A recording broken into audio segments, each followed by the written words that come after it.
salaamantiin islaantada hawada soo marsay meel kastoo joogtiin waxaan rabaa inaan inta ka cadeeyo shalay qalad baa dhacay qaladka dhacayna waxaa sameeyay gabar aniga aan dhalay ayaa sida la sheegay anigu waan baahan ma fiirso ma dhageysto aan leeyahay shalay waxay ka hadashay meediyahan ka hadashay geedkan ka hadashay oo waxay tiri aniga hadaa la kulmo aabahay baa agoon baan aabahay baa dhintay. Assalamu alaykum warahmatullahi wabarakatuh. Malkas joogtaan aad baad salaamaya waa anigu halkeen sanka kaga daawanaysan waa habi family ku soo dhawaada gacan furayna Safiya meel kasta adduunka ka joogtaan in saakay maanta wax kale ma soo fariisanin kaliya arrin ayaantan ilaa shalay la daraad social media haysatay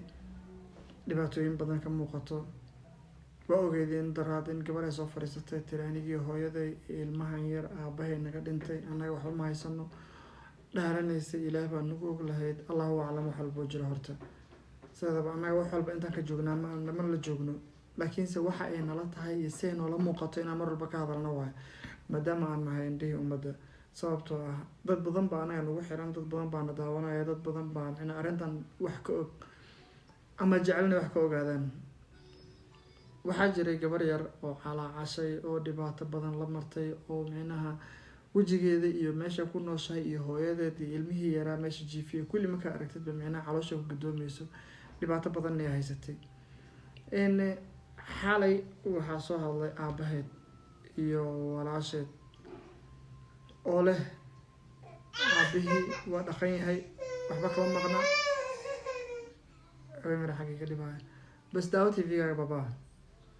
in waxay tiri waxba naga maqna gaajana ma hayso cidii waxa ruulan lahaydna ha joojiso sidaadaba horta anaga waxa ognahay Soomaalida inay dhaqan iyo hidde leedahay oo ah micnaha hadii odayga iyo habarta ay kala tagaan ama habarta ilmaha ay haysato ama odayga ilmaha haysto saani calculation ka soo biyay in habartii gabadhii haysatay dhibaato badan ay ku soo koreen maantana ay wali lagu kula jiraan dhibaatooyinkii bal wax yar aan qiimeeno hadalkooda iyo waxa ay ku hadlayaan ila dhageysta wax yar daqiiqad yar maska dhageynaysiya salaamantiin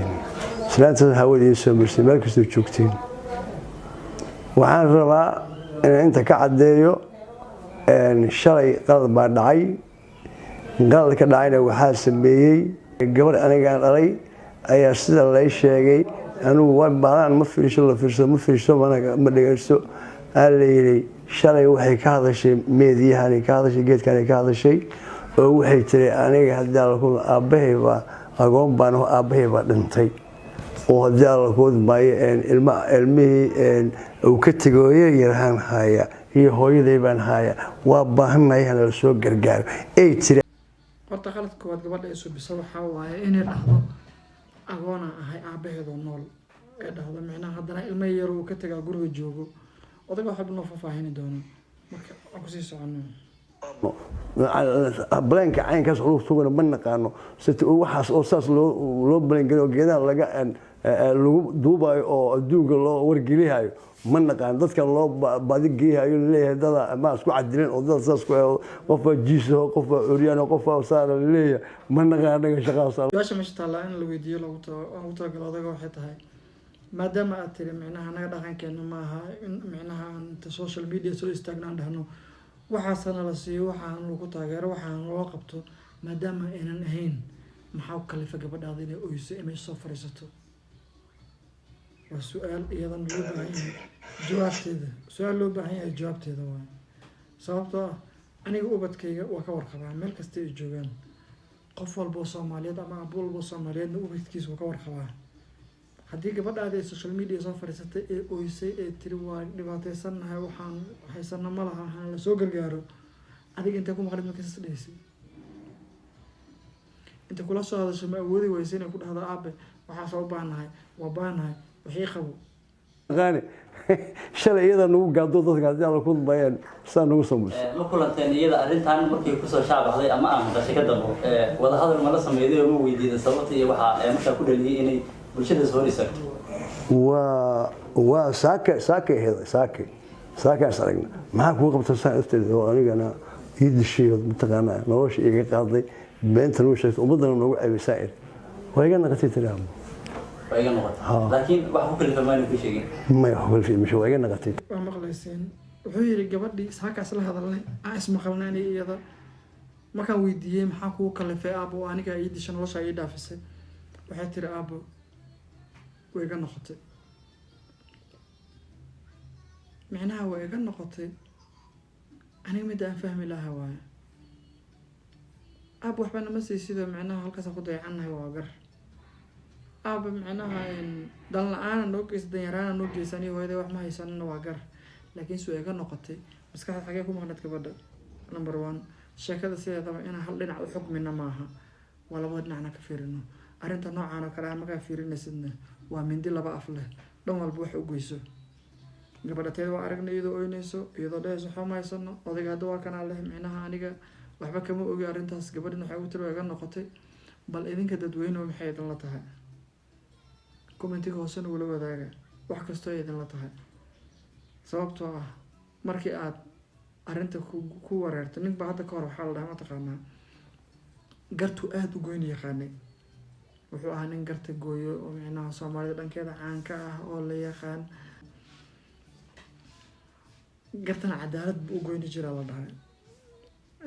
markii dambe waxaa loo keenay maalinka dambe wax walba intii lagala quustay oo qof walboo gar oo la imaado uu si cadaalad ugu hagaajiyo maalinka dambe waxaa loo keenay hal rati ah oo masaar lasoo laqsiiyey waxaa la yidhi micnaha aragtidiisana waa dheereed vision dheer u lahaa waxaa la yidhi niihow bal hashaan waxaa ku dhacay noo sheeg ilaa annaga waa ku wareernay ma xanuunsan tahay ma dab bay u baahan tahay in la gubay u baahan tahay maxay u baahan tahay bal noo sheeg bal xaguu ka maray xaguu ka maray xaguu ka maray xaguu ka maray xaguu ka maray wuu keeni waayey markii dambe wuxuu yidhi hashu maankayga gadaye ma masaar bay laqday oo micnaha arrintii saxda ahayd baa masaarta la siiyey dadka waa dhafakaareen waa dhakafaareen waa yaabeen waxays ahayd ninkaan suu ku gartay marka alxaasil waxaa kaga gol leeyahay micnaha markaa gargalaysid ama wax aa qabanaysid waxaa fiican si cadaaladina u qabatid waxaa fiican si sinaanaha oo labada dhinacba aad u kala eexanaynin inkastoo ay tahay micnaha gabar iyo aabaheed familkii iyo gabadhii familkii aabihii isku meel ah gabadhii iyo hooyadeeda gooniha isku meel ah arrintana micnaha way cakiran tahay allahu aclam wax walbo meesha ka jiro naga keliya waxay naga tahay inaan muujino idinkana waxaan rabnaa commentiga hoos inaad nagula wadaagtaan bal idinkana waxaa ka ogtihiin waxaan jeclahay video ku xigo inaan soo qaato commentiyaashiina hadduu ilaaha yiraahdo insha allah waxaa idinkasii tagayaa asalaamu calaykum waraxmatullaahi wabarakaatu fi amaan illah